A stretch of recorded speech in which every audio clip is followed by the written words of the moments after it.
Hey, what's going on YouTube? It's Donnie Bayonet. It's a blade day. A blade day. Gotta love it. Gotta love it. So this is the Smith & Wesson M&P M7 Bayonet. I found this one on Blade HQ for $24.95. $24.95. And it's a working bayonet. I showed you guys before on my platform, I don't have the A post, so I don't have the part that this lug connects to on here, but you can see the barrel end fits. So what would happen is this would go over there, and then there's normally an A post on your rifle, and the blade, you would click into that, but I don't have one on my little custom build there, so I can't put it on and show you, but this is a working lug, so you can actually mount this to your AR-15, A4, M4, whatever platform you have that has that attachment on it. You can use this. This is a nice looking knife. It is a classically done style. It is exactly as it was back in the Vietnam era when these things were very well present, this style. The knife itself, it feels better than a $25 knife. That's for sure. So you can see it is double-edged, but starts here on the double edge. Now, this isn't a cutting weapon. It was used as a utility knife, and the only way it was a fighting knife, well, not the only way it was a fighting knife, but it was made to be a fighting knife on the rifle.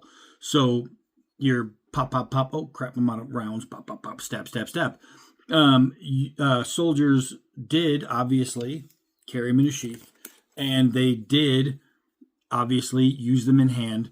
But more people died from people using e-tools, shovels, than they did using bayonets and K-bars and things like that. The K-bar, as far as hand-to-hand combat, was not the K-bar, the shovel. The shovel, when it came to hand-to-hand combat, was the biggest killer since World War One. But that doesn't mean people didn't use their knives, and they did. So this one, I wouldn't care too much if it wasn't sharp all the way around. It's sharp. I don't know if it's overly sharp. I'm on the back side. I'm not shaving. I just popped a couple hairs, but it's not shaving. We'll try the main edge, and it looks like it is shaving a little bit. So it's not a very, very sharp edge, but it is popping hairs. And the thing is, it's just like any other dagger. The meat and potatoes is right here. It's in that point. And since I have 0 volunteers to come over here, stand in my yard, and let me stab them in the chest, I'm limited on what I can show you on this, but I do want to show you if it is or if it's not tough enough, because I don't know. I haven't used it yet. Let's go figure it out. Oh, wait, sorry. Specs. A lot of people would get it's a stainless blade. M7 bayonet. I'm not sure if it's an M3. A 3 MOV or an 8.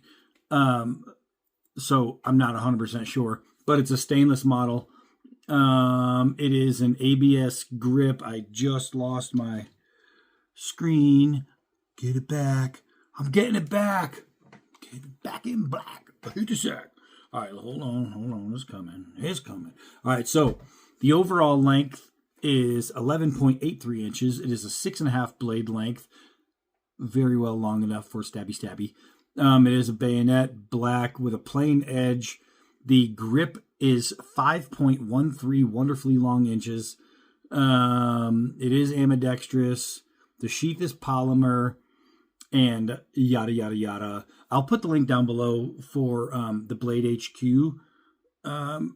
site, because $25, that's dirt cheap, and if it holds up out there, then that is very, very well worth it. Let's go. All right, we got a little overcast this week, so I'm like, I don't need my sunglasses. Now my eyes are killing me. So let's see if we can get it around. We can. It's obviously a Vietnam era style knife. So like the K-bar, the weight isn't properly weighted for an actual fighting knife. It is 100% weighted as a utility knife, and it does a good job being that. All right. Let's see if we can't do some 4-foot drops. Get it to come down nice and straight. See how that bite's gonna be on a gravity drop. Not so bad. One more of those. Ooh, I just barely caught it. So on a gravity drop, I'm getting about a 1/4 inch of bite. So let's try a couple of hard downward throws. This is going to tell us a few things. It's going to tell us how good that penetration is going to be in the tip, but it's also going to tell us, is this thing strong enough to take it? Because it is a bayonet and the screws are in here in the handle, but that doesn't mean the tang goes all the way through. So we're going to find out if it's tough enough. Oh, we're going to find out if I throw in the tip. Bam. Oh, that one hit. That was nice. So the penetration, I can tell you, is over a 1/2 inch. That was deep. Let's try that again. Man, you can see it go boing, boing, boing, boing. And, I mean, it's strong enough to pick this timber up, and the blade is not snapping at the tang. So that's a positive thing. Make sure it didn't bend anywhere. It is dead straight still. It looks good. Crotch shot. So that's not bad. That was a very good penetration. Now you'll notice when you get these, it's $25 and it's $25. I can feel all the ridges from when they ground. It's not very smooth. And again, it's made to stab. So for $25, a knife that can attach to a rifle that can stab, would I complain if I did this and I went, oh, I can feel the ridges? No, it's made to be something that's basically almost a throwaway knife. It's made for quick combat. You remember they put these in the hands of guys who they never expected to come back. So they weren't putting $500 knives on their sides. You know what I mean? So for it to be doing what it's doing, that's pretty good. All right, so I know the edge is lacking, but we're still going to see if it is serviceable, and it is. So the edge, while the edge isn't great, it's not a hair popper, and I tell people all the time, unless you plan on shaving with your knife, doesn't need to cut hair. It needs to cut. That's it. And if it's cutting, hair or not, it doesn't matter. If I'm in a pinch and I need to make a fire, stuff like this, being able to do just that is going to be just fine. I'll be okay. Let's see. Now, it's not a chopper. The tang is definitely not built as a chopper, but we want to see if A, it's going to do it, and B, if it's going to hold up to it. Because even something light like this, holding my hand down here, I'm putting a whole lot of stress right here on this knife. So if it's going to handle it, it's going to let me know real quick. So now people think, well, why are you chopping downward? If I wanted to make a spear or arrows or some kind of spikes to put in the ground to protect my camp, it just takes a lot less time of this if you first do that. That's why I do that. Some people wonder why I do what I do. But okay, so even with a bad, I don't want to say a bad edge, that wouldn't be fair, but even with an edge, a utility knife edge, I can still find my way around to get a nice point in a piece of wood. So that's not so bad. Right away, I can tell you $25 is 100% worth so far.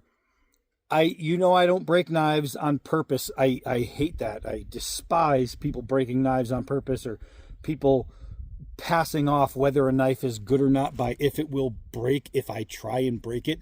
That's a stupid way to evaluate a knife. If I use this for its intent and I was stabbing, I could stab 10,000 rib cages and this thing will never ever break.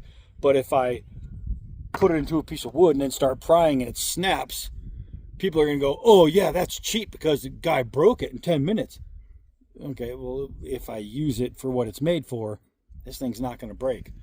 Right now, however, I'm going to use it what it's not used for, and I want to throw it, and I want to see if it's going to stand up to the impact of a throw, because there's no guarantee that first throw is going to hit, so I got to try. All right, I'm going to try and throw it into this timber. Ooh, I stepped on a thorn. All right, well, that's a miss, and a miss is a good way to tell if it's going to break. And while I don't want to break it, it didn't break, so I'm happy.